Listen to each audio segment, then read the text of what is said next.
What's up, YouTube fam?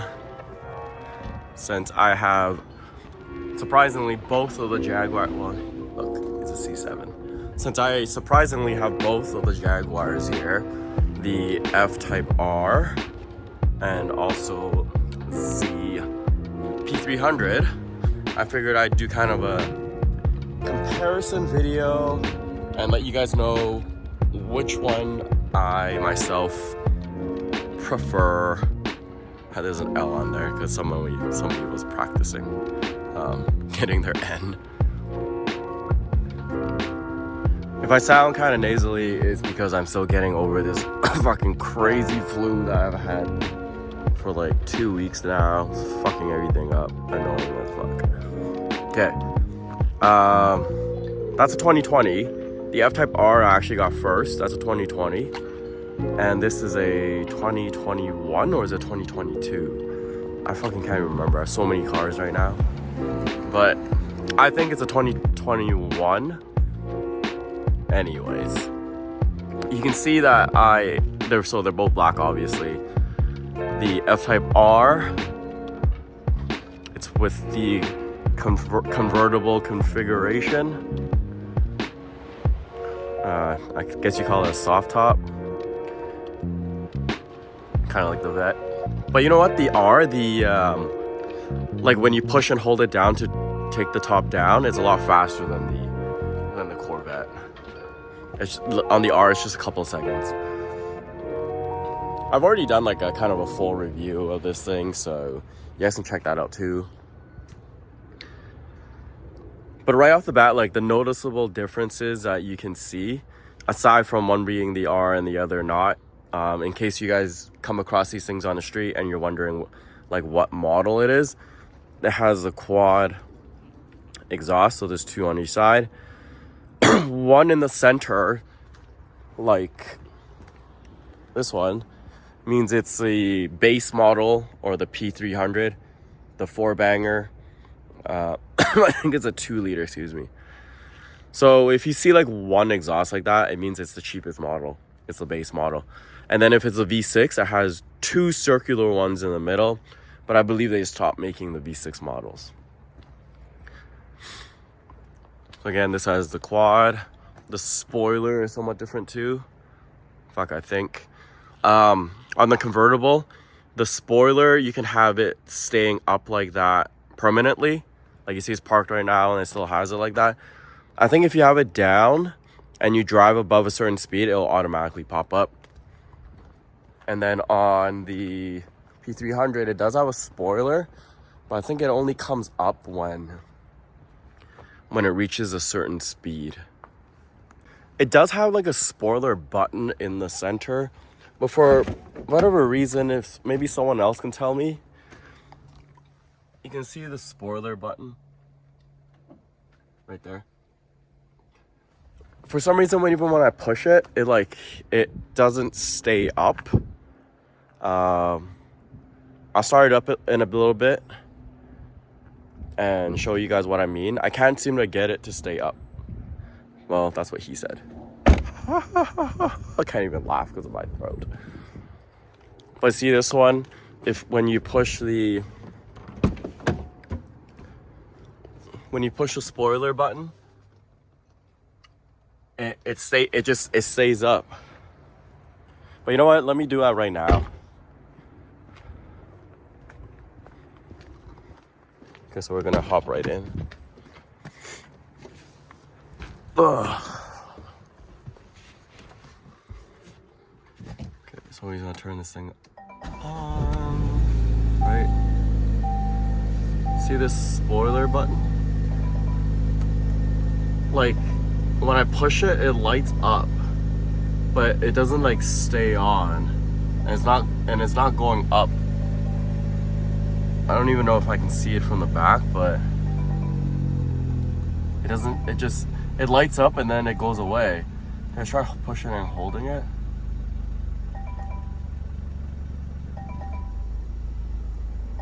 Like, I don't know what the fuck is going on with this thing. Like, is it supposed to just stay lit up? I assume, like, because if you push the exhaust, it stays lit up and the exhaust is now on. But when you push the spoiler, it just doesn't want to stay up. We'll put it in dynamic mode.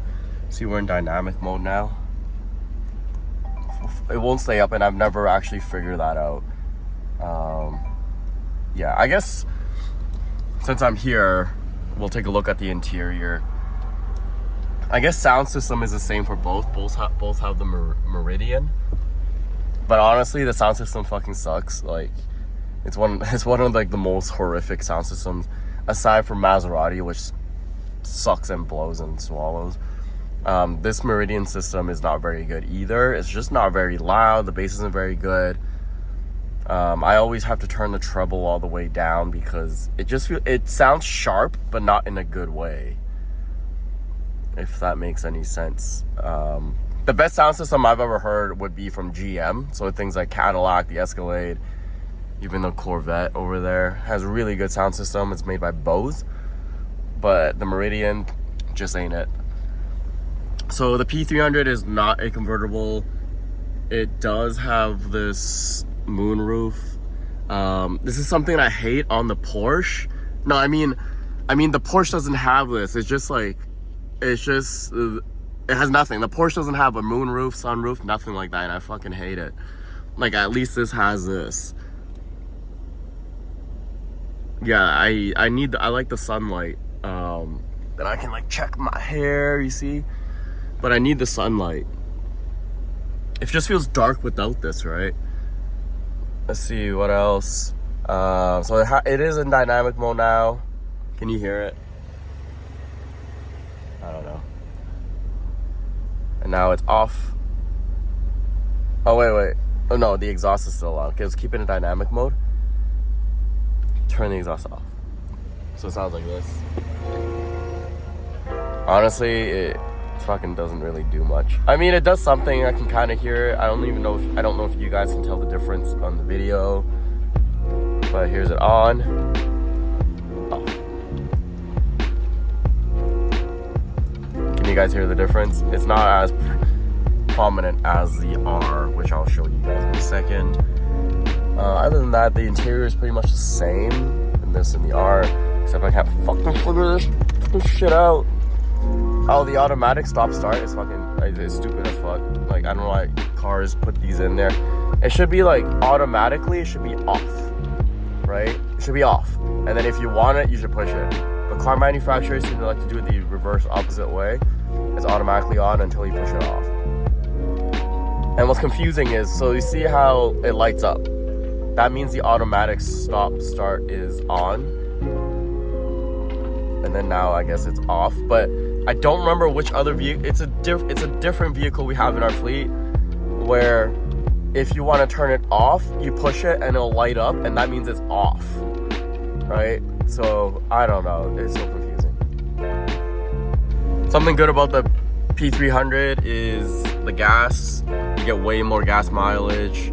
Not that anybody really cares anymore. I don't really care. But it is super annoying when you're in a supercharged 5-liter Jaguar Ftype R, and you have to constantly go get gas. The Alfa Romeo is actually really good on gas as well. Alright, let's step back out.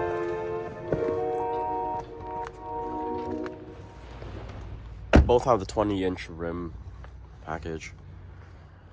So this is blacked out. That was also an option. Black it out. I might murder out the whole car, like the tail lights, headlights, stuff like that. Does the R have the painted calipers? No, I guess these ones are silver. I think the R is just black. The rim is kind of dirty. But yeah, I think it's just black.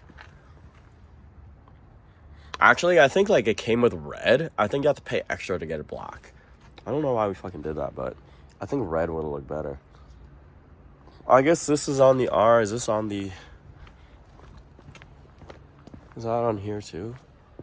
I guess there's something there, but not as prominent. As both gas cap is on the right side. So the grille of the P300 is the newer generation. where it's more like this honeycomb style, right? And this is a 2020, so you can see the difference. Okay, we're gonna hop right into the R.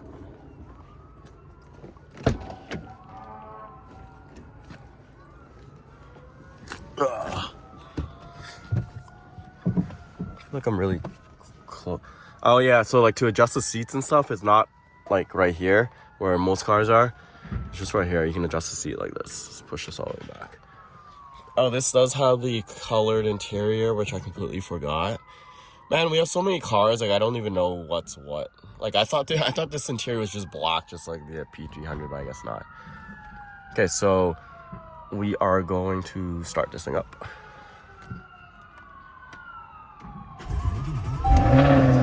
Like you can automatically hear, this is with the exhaust not even on, you can automatically hear how much louder it is.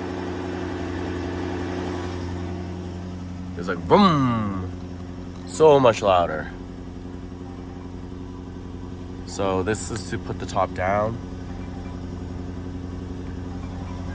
Okay, we're gonna push the exhaust.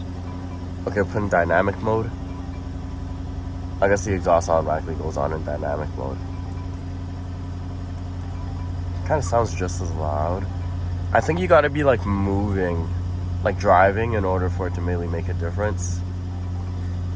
But if you look on my other videos, like you can hear how loud this fucking thing is while driving. See, this is a spoiler. So you can see in the rear view that the spoiler is up. So I'm gonna push it. And it's not doing anything at all. Is it supposed to? Oh, okay. No, it is doing something. See? You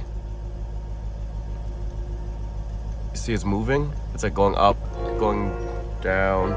Okay, now it's flatter. Do I hold it? I think maybe I hold it. Yeah, if I hold it, it goes down. Okay, so now the light switch is off. Oh, okay, so if you just push it once, it kind of goes up a little. But if you push and hold it, it goes all the way up. See it? Oh no! Yeah, I have no voice. The R obviously sounds way better. Sound system is just as shite as the other one. It's also the Meridian. Gas mileage sucks, but you don't buy this car for the gas mileage. Okay, let's head back up.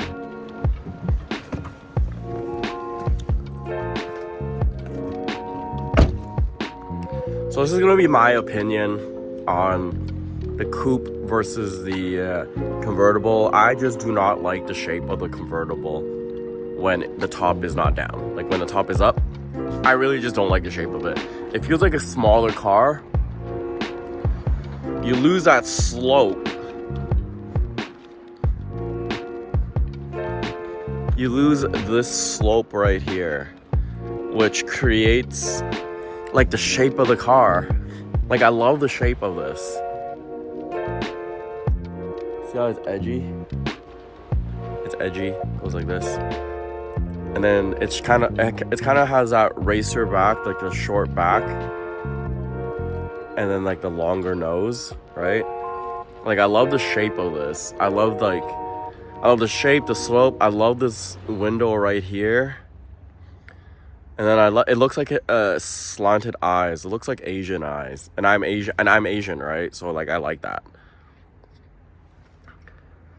Like I love just the entire shape of it. I like the black color. Now over here, it just looks like a much smaller car. Like I want someone to measure it. Is it different? It just looks smaller. Like honestly, it reminds me of a Miata with the top up. I hate driving it with the top up. You lose that entire shape.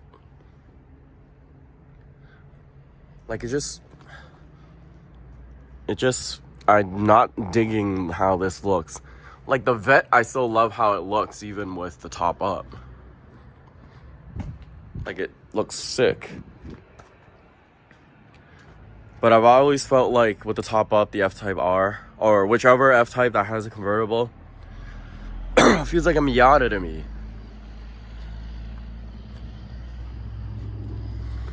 So for that reason, I prefer driving, excuse me, I prefer driving the P300 specifically in these two configurations. Like, there's pros and cons to both. The Ftype R with the top up, if you're driving wintertime, it fucking sucks because there's this massive blind spot. Because there's no like that third window pillar thing, whatever you call it, is not there. So you can't really shoulder check. It's difficult to see out of it. You really have to rely on the mirrors. Gas fucking sucks. So you're gonna be stopping at a gas station a lot, especially if you drive like me, like an asshole. The P300 is much more suited for a daily driver. I drive this one much more. Gas mileage is better. Like, it's really good. It's really good because it is a smaller engine size. I think it's 2 liter. If I'm wrong, can somebody tell me? But you're talking about 500 and is it 550 or 575 horsepower versus 300, which is why it's called the P300. That thing is a raucous. Like, every time you drive it, it's an event, right? But some days you just don't want that choppy, shaky, boom, boom, boom, that loud noise. So you would take this thing. It's a lot quieter, right?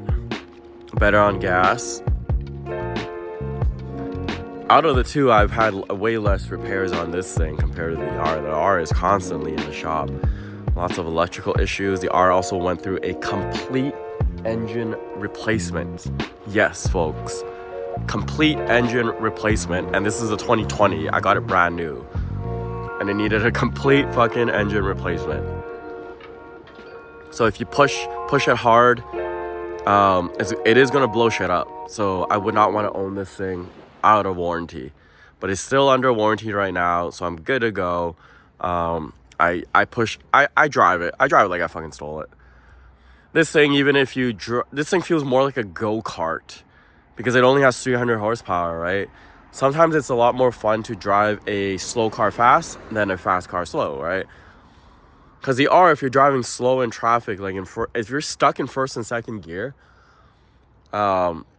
it doesn't feel good. Like, it feels like you're revving all the way up and then suddenly going all the way down. Revving all the way up and suddenly going all the way down. So you're constantly stuck in first or second gear, whereas something like this is much smoother.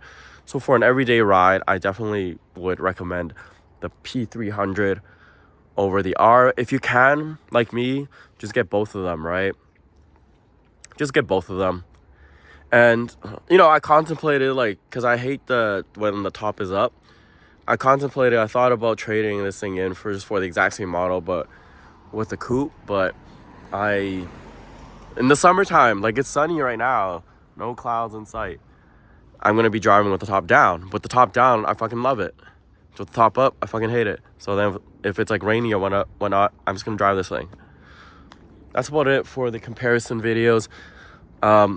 Price-wise, I'll be, like, straight up with you guys. Like, I'm not really certain. Like, I rarely look at prices of vehicles when I buy them now. Like, I'm not really sure what the price difference is. I kind of just bought it. My accountant kind of deals with all of that shit, all the shenanigans of all the vehicles I buy, so that I myself don't have to. I just want to drive cars. I'm not really into mathing and all that type of stuff. So I'm not really sure what the retail prices on both of these are. If you guys know, just leave a comment below, because I sure as hell don't fucking know. And sometimes I buy like 3 or 4 cars at a time, so I may not even know, like, aside from the total amount, I might not even know how much I spent on, like, each vehicle, right? But if you're in between, okay, if I had to choose one, right? And this is hard to say because I have so many cars in my fleet, right? Like, if I had to choose one, I would probably still go for the R because I have other vehicles. But if it's like your one and only, one and done, probably the P300 is going to be much more friendly, especially if you do not, if you plan to keep it for a long time. The R might be a headache, mechanically, electronically, just everything, right? With the engine, super high revving engine. So shit's gonna go wrong on it. The P300 I can wholeheartedly recommend. Super easy car vehicle to drive, to live with every day. You won't really be disappointed in it, but it does only have 300 horsepower. I'm kind of a speed demon myself. You can see our Hellcats right there as well. Hellcats parked right there. Anyways, that's the comparison video for the P300 and the R. You guys can decide which one you like. Fuck, I wish I knew what the difference in price is. Is it like a lot different? I don't even know. I can't tell. But yeah, either one is gonna make you super duper happy. Peace. My voice is gone. I'm so sad.